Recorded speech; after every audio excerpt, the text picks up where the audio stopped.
Welcome back. The Temple Mount is the site of the first and second Jewish temples. But for hundreds of years, it's been occupied by Muslim shrines. The Al-Aqsa Mosque and the Golden Dome of the Rock now sit on the site. But some Jewish people want to build a third Jewish temple. CBN correspondent Julie Stahl spoke with expert Liz Healy about that vision and its challenges.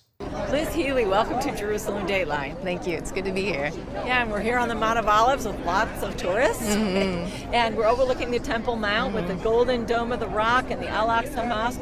What's the significance of the Temple Mount to Muslims?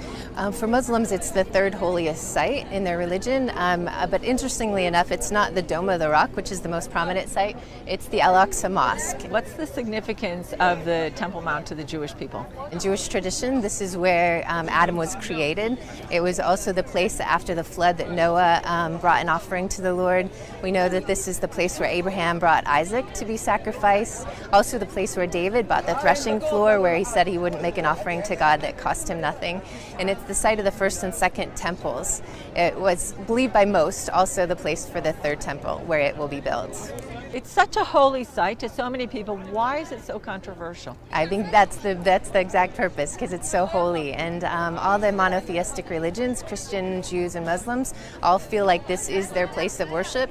And so it's very controversial of who's going to actually end up on this mount. Do you think the three religions could share the Temple Mount?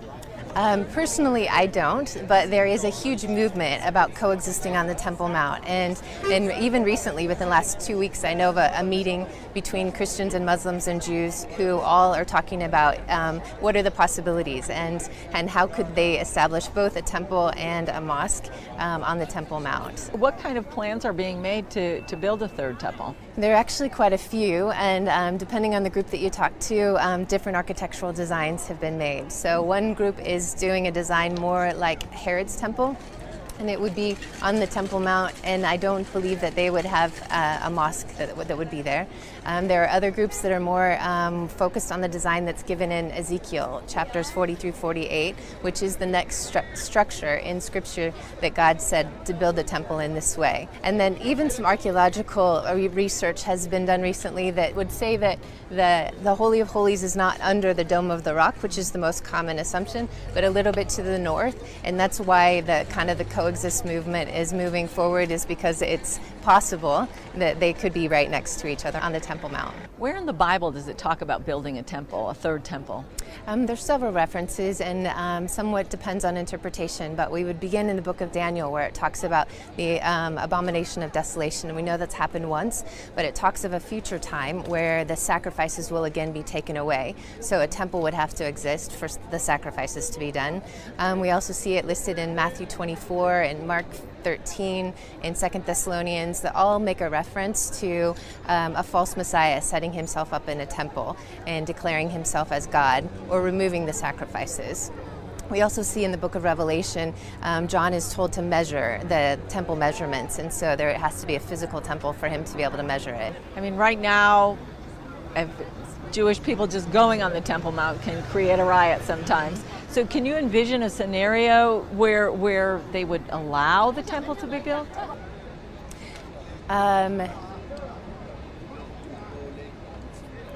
No. A lot of the scholars that I've spoken to talk about how the building of this next temple is really going to bring peace to Israel and to bring safety from all her enemies. And so in that way, I can see that any maybe leader that would be raised up, or somebody that would be able to bring the nations together, especially those who might align with Israel, that there might be some agreement that the temple could exist there and this person could be set up in the temple. What we know is that's probably going to be a false Messiah, because as we read in the book of Daniel, that there's a false Messiah that's going to make a peace agreement. And so that's the potential, is that something would be built for the false Messiah to set himself up. Okay. We are in the final days. I believe you're going to hear more talk about the great temple being built in Israel. Do you believe that at all? I didn't ask you ahead of time, so maybe. Well, yeah, I mean, certainly, and there's a push for that. And did you notice that one of the very first things when Trump was elected, the rabbis in Israel calling on him and Putin to use their international clout to do what? To rebuild the temple. Don't think this can't happen. I think impetus is on our side right now. I think we're moving towards a moment. And the rabbis over there, some of what the mystical rabbis are saying is very, very curious right now. What can we find out right now? Will we just go? Yeah, I want to know. I know my audience. So look, there's so many of these articles. We've been running them at Skywatch TV almost every week right now. And so I only brought a couple of them with me. This one, Trump upset victory divinely sent to begin messianic process, say Israeli rabbis, right? And this one, ancient secret of Daniel's 70 weeks predicts end of days will come this year in 5777, which started in October last month in the Jewish calendar year and will be done by September of the coming year. So, and by the way, that was Rabbi Meir Horowitz 300 years ago, working on Daniel's time and half a time, and he set a date. He set a date 300 years ago. He said, this will all happen. The Messiah will arrive. The end times will begin in the Jewish calendar year 5777. The rabbis have held that dear to them since then. What is that? That's 2016 to 2017. Messiah will arrive. Now, they're looking at Donald Trump. One of the rabbis illustrated how his name in the gematria, the numerology of his name, actually means Messiah. Now, there's some weird stuff here that's going on. So think about this for a moment. In the Jewish Zohar, 700 years ago in medieval Aramaic, Orthodox Jews speculated about when will the Messiah be on the earth, right?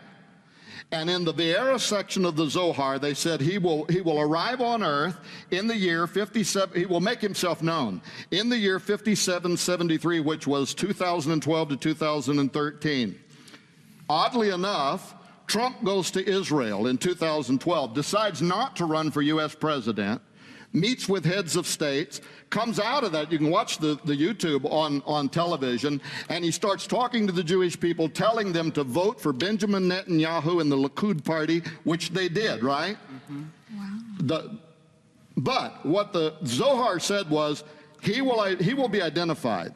From that day and forward, there have been at least a dozen Jewish rabbis that have said, the Messiah is on earth now.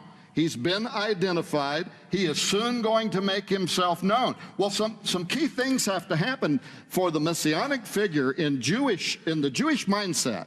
For the Messiah to arrive, you can't think of him like we think of Messiah. We think of Messiah after the model of Jesus. He's the Son of God, divine birth, all of that. That's not the way the Jews look at the Messiah. They're looking for a king. They're looking for a political leader. As a matter of fact, Messiah to them means the anointed one, and it goes back to the ancient days when they would anoint a king and recognize him as this is the man that God sent. And what they're looking for is several things. First of all, they're looking for somebody in a political figure who can lead decisive battles in defense of Israel. This is why the only politician on the face of the earth that was standing up and saying, if I'm elected president, I'm going to be the biggest friend that Israel's ever had. We're going to undo the Iran deal, well, blah, blah, blah, right? And being a friend of Benjamin Netanyahu. Secondly, they're looking for, when the Messiah comes, there will be an ingathering of Jews from around the world back into the Holy Land. That's why the rabbis, on the eve of his election, went on television and said, we need to call now Jews from around the world, come back to Jerusalem because the Messiah is here, right? Yes. There's another thing. Thirdly, they talk about when he arrives, he is going to reinstitute the temple service. So what was the second thing they did? They called on Trump and Putin to use their power to rebuild the temple and to reinstitute the temple service. I'm not saying that they think he is the Messiah. What I actually think is that most of the rabbis there think he's John the Baptist and the Messiah is about to appear. He's the forerunner. He's the guy that's going to start the message in the wilderness, and the Messiah is going to come in on his heels. And so we need the temple service. We need to get back into Israel, the Messiah. Now, why are they saying that? They have identified somebody. I mean, there could be a few rabbis there that think he's the Messiah. The other third key is he has to be of the Davidic dynasty. He has to be of the Davidic bloodline, and there is an effort right now to go back through the European monarchy, cousins of President Donald Trump, to show that his bloodline goes back to the Davidic dynasty. Now, why are these efforts underway? I'm just saying there's something very strange here that's going on, and everything I'm saying can be verified. Multiple news agencies, the Jerusalem Post, Breaking Israel News, they're all talking about this right now. Wow. So they too believe that we are in the end times. They too believe that the Messiah is about to appear. We would say the second coming is about to happen, but their Messiah is going to be a false Messiah. He's going to be the Antichrist, right? I also don't believe Donald Trump is the Antichrist. So I think that the smart ones in Israel are looking at him right now. They're saying he is God's, what we would call John the Baptist. He is God's messenger. When he takes over in January, there is a 5777 countdown to the appearance of the Messiah, and something could happen overnight that could lead to the reconstruction of the temple. Mendel Kesson, who has this to say about Donald Trump. He's going to really be a tremendous president in the United States. Tremendous. Really equality, prosperity, and peace with law and order. He's going to stand up to all the nations of the world. He's going to side with Israel when he realizes that they cannot make peace with Israel, as I've said before, because it's theologically impossible. All the ideas I gave in the previous show and so on. That's the Tahar of America. You now understand what it is, okay? Specifically what it is. See? And that's why I believe, remember I said that the gematria of Donald Trump is gematria Mashiach ben David? You know what that means? Do you know what that means? That his name is a gematria? Of course, that doesn't mean he's Mashiach ben David. Let's forget that, right? That's out. You don't realize something. Somebody who will turn a nation completely diametrically opposite is a Messiah. For them, yes. He, I believe, is the Mashiach of Edom. Isn't that interesting? Because think about it. What does the Mashiach do? Right? He turns a nation, basically that's going awry. I mean, it's collapsing with the evil and the immorality. He turns it around. That's a Messiah, especially if it's incredibly significant. Wow. In the port city of Bremerhaven on Germany's North Sea coast, approximately 4,000 American troops and 2,500 vehicles began arriving in early January. Under NATO, the U.S., Canada, and 26 other nations pledged to defend each other in case of attack. That sent jitters across Europe, especially in the 5 NATO countries bordering Russian territory: Poland, Norway, and the former Soviet republics of Estonia, Latvia, and Lithuania. After international sanctions were imposed on Russia, then President Obama pledged to beef up American military presence in Europe, which had shrunk from its Cold War level, over 300,000 troops, to 120,000 in 2000 and 65,000 in 2015. This is the first large-scale continuous presence of U.S. troops in Poland.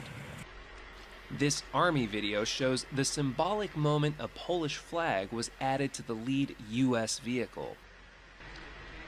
Colonel Nori was officially welcomed by Polish Major General Jarosław Mika. Why should the U.S. care about what's happening so far away here in Poland? Common cooperation, common training, and all these things provide more security for all countries. You have to be prepared for a war, yeah?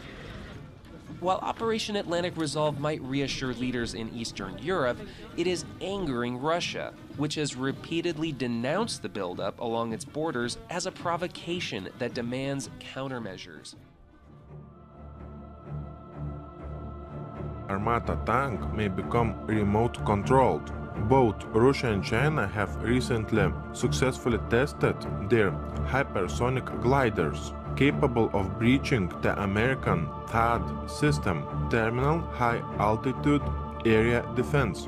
An air-droppable missile defense complex is being developed for Russia's airborne forces to ensure that after landing, troops have the means to secure the skies and prevent inbound airstrikes. This system will be the first operating version of its kind in the world. Russia's all-new Buyan M missile corvette may be small, but the weapons it carries on board really boggle the mind. The servicemen of the Independent Rocket Artillery Brigade of Russia's Northern Fleet have received Bastion, NATO reporting name SSC-5, mobile coastal defense missile systems, bomb-proof.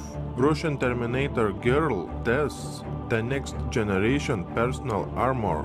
The next generation protective suit she was testing was developed by Central Research Institute of Precision Machine Building for Russian armed forces. More than 20 new types of robots are being developed in Russia that will someday be put to use in life-threatening situations on the battlefield. This is Russia's latest combat helicopter with a flight speed 450 plus kilometers per hour.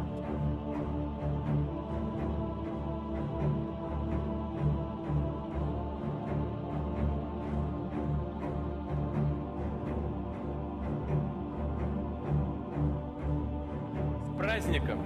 С Днем Великой Победы! Ура!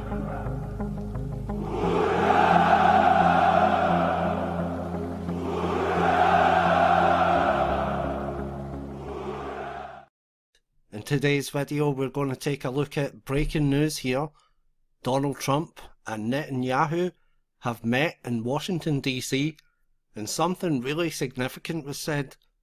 Most of this talk was about the two-state solution and the friendship between Israel and America. Now I want to draw your attention to one particular thing because it is biblical, folks. Let's hear it. Mr. President, in rolling back militant Islam, we can seize an historic opportunity. Because for the first time in my lifetime, and for the first time in the life of my country, Arab countries in the region do not see Israel as an enemy, but increasingly as an ally.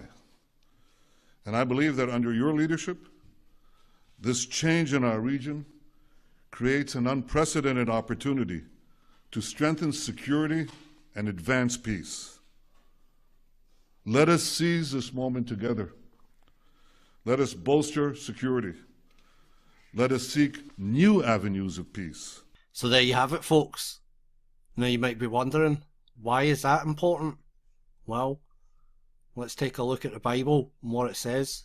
1 Thessalonians chapter 5 verse 3. For when they shall say peace and safety, then sudden destruction cometh upon them, as travail upon a woman with child, and they shall not escape. So, peace and safety, what does safety mean? In the Greek, this word is security. Compare other translations. Peace and safety.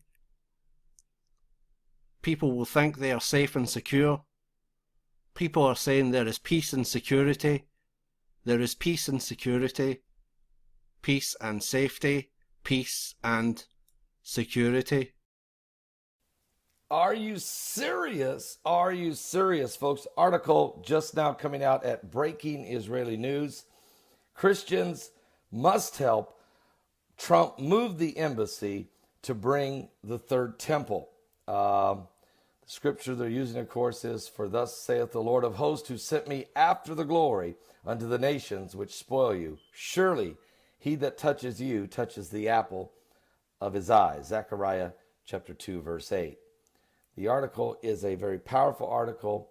It talks about, in a move one prominent pastor believes will be the first step towards building the third temple, Jews and Christians are coming together on a project to give President Donald Trump major support for moving the U.S. Embassy to Jerusalem. To help President Trump to move the embassy from Tel Aviv to Jerusalem, thus creating the realization that Jerusalem is Israel's capital city and, of course, the eternal city of God. And something biblical is going on with the signs of the second coming of Christ. Are you saved? We are living in exciting times, and today I'd like to share with you on the topic of Trump and the Third Temple in Jerusalem. Now, the Temple Mount movement in Israel is very excited over the recent election of Donald Trump. They know very well that the rebuilding of the temple will require great effort, guts, and determination to rebuild the temple in Jerusalem. We as Christians know that the temple will be rebuilt at some point in the end times. Now, many Christian leaders have referred to Trump as a Cyrus. Many American Christian leaders have seen similarities to King Cyrus in the Bible. Now, King Cyrus was a man who was chosen by God for a purpose. He was a king of Persia, and he did not know the God of Israel. Yet he was appointed for a specific purpose and a specific reason. And Christian leaders such as Dr. Lance Wallnau has pointed out similarities to Trump and speculated and thought that Trump could fill this kind of role as standing for Christian values without necessarily being the typical Christian candidate. Cyrus was appointed to rebuild the temple. It says in Isaiah 44 verse 28, the first time Cyrus is mentioned in the prophecy over 100 years before Cyrus was born, Isaiah said, and the Lord said through Isaiah, who says of Cyrus, he is my shepherd, he shall perform all my pleasure, saying to Jerusalem, you shall be built, and to the temple, your foundation shall be laid. We see in the book of Ezra chapter 1 verse 2 that Cyrus wrote an open letter saying that the Lord God of heaven had commanded him to build a house at Jerusalem. The Sanhedrin itself, the reconvened Sanhedrin in Israel, sent a letter to President Putin and President Trump. Now, while the Sanhedrin is looking for a Cyrus-type figure, we as Christians tend to link the rebuilding of the temple to the Antichrist. And it has been so strongly linked together that it has been assumed that the Antichrist would be the one who would facilitate the rebuilding of the temple. However, could there be an alternative scenario at play, where there could be a Cyrus figure that rises up, a positive, friendly foreign ruler who supports the Jewish people in rebuilding the temple? Now, it is important to remember that Cyrus, who helped the Jewish people in rebuilding the temple, was called and appointed by God for this mission. Now, Trump's numbers. Jewish leaders have pointed out that the gematria, which is the sum of the Hebrew letters of President Donald Trump's name, adds up to the same as the value of the name Messiah, son of David, or Mashiach ben David. Now, they're very quick to explain they don't believe that Trump is the Messiah, but they believe he could have a role to play in preparing the way for the Messiah. Michael Snyder is a well-known author who pointed out that Trump was born 700 days before Israel became a nation. He won the election on Prime Minister Netanyahu's 7th year, 7th month, and 7th day in office. And Trump's first full day in the White House was at the age of 70 years, 7 months, and 7 days old. Now, we can't read too much into these numbers, but if numbers mean anything, then it seems to be an indication that God has a special plan and purpose for President Trump. He's had his hand on his unusual election. Gianluca Marlette, che cos'è il Temple Institute e qual è l'obiettivo? Temple Institute innanzitutto è un'istituzione a carattere privato, non è collegata direttamente col governo israeliano, ma di fatto viene finanziata da tutta una serie di organizzazioni parallele, sia ebraiche sia cristiano-protestanti. Soprattutto nel mondo anglosassone e americano in particolar modo esistono tutta una serie di gruppi che ogni anno inviano in Palestina, in Terra Santa, milioni di dollari raccolti dai propri fedeli, perché esiste una particolare lettura biblica all'interno del mondo protestante in cui si afferma che al momento del ritorno degli ebrei nella terra promessa e soprattutto della ricostruzione del Tempio ritornerà il Messia. Il luogo della ricostruzione del Tempio è fondamentale e dovrebbe essere alla Spianata, dove oggi sorge la moschea. Questo, Gianluca, potrebbe comportare una guerra? Se effettivamente queste tendenze apocalittiche, messianico-apocalittiche, che in realtà sono poi molto più forti, abbiamo detto, di quello che potrebbe sembrare, dovessero prendere il sopravvento, è evidente che la possibilità di uno scontro e di un conflitto ci sarebbe. Immaginiamoci in una situazione mondiale quale è quella di oggi, certo, cosa potrebbe comportare un evento eventualmente di questo tipo. E poi c'è il giudizio finale, l'Armageddon, l'Apocalisse. E qui parliamo di Messia e Anticristo. E quali sono le profezie? Che cosa ci dobbiamo aspettare? Secondo Ireneo di Lione, ad esempio, ma buona parte dei padri della Chiesa, il ritorno degli ebrei in Palestina e in particolar modo la ricostruzione del Tempio sono uno dei segni dell'avvento dell'Anticristo. Secondo Ireneo sarà proprio l'Anticristo a ricostruire il Tempio. Ah, sarà l'Anticristo? L'Anticristo addirittura a ricostruire il Tempio e da lì instaurare il suo governo e il suo potere su tutto il mondo. L'Anticristo non è nient'altro che un antecristo, è colui che in qualche modo viene esattamente poco prima del Cristo. Perché per l'avvento del Messia c'è bisogno dell'Anticristo, allora? Perché in qualche maniera è nel momento più buio della notte che poi splende la luce più grande. E i tre spiriti radunarono i re nel luogo che in ebraico si chiama Armageddon. Il settimo angelo versò la sua coppa nell'aria e dal tempio, dalla parte del trono, uscì una voce potente che diceva: «È cosa fatta».